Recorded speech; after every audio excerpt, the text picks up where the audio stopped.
والله يا جماعة انا تعبت من طلبات الولاد دلوقتي. هم قالوا لي على ان هم نفسهم ياكلوا شاورما ويجيبوها من بره، وطبعا في الوقت اللي احنا فيه دلوقتي وظل الاسعار الغالية ما ينفعش ان احنا نشتريها من بره. احاول ان انا اعملها لهم حلوة وباقل تكلفة. فرحت جبت من عند الجزار لحمة وخليته اقطعها لي قطع شاورما بالشكل اللي انتوا شايفينه ده. وبعدين كنت مجهزة بصلتين حجم وسط وضربتهم في الخلاط، ضربتهم جامد جدا زي ما انتم شايفين كده. ويا ريت ما تنسوش عمل لايك للفيديو وشير علشان تشوفوا اي فيديو انا بنزله.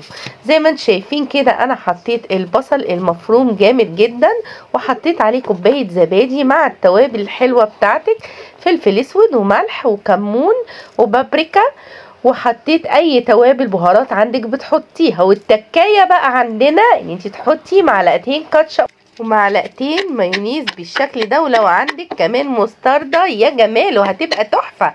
وبعدين تبتدي تقلبيها.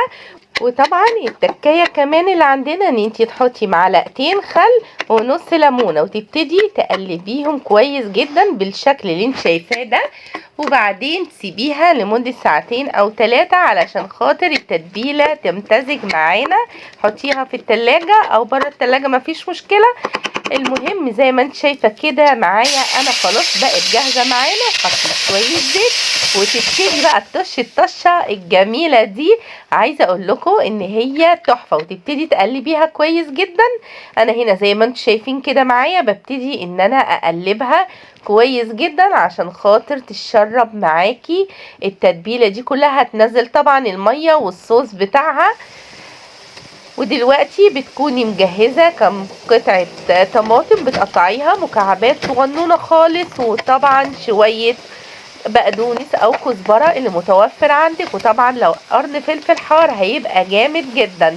طبعا اكله النهارده سهله وبسيطه، وبدل ما بتشتري السندوتش بيبقى غالي جدا بره، لكن انت لما تعمليها في بيتك لاولادك ومن ايدك الحلوه طبعا هتبقى تحفه وهتبقى جميله جدا. كده خلاص ابتدت تشرب معانا، ودلوقتي جاهزة على ان احنا نفرغها وتعملي اجمد سندوتشات ممكن تعمليها في السوري او ممكن تعمليها في الفينو المتوفر عندك. تقدري تعمليها، كانت حلوة جدا ولذيذة وطعمها جامد جدا. افضل ما بتجيبيها من بره وبتبقى باسعار اوفر.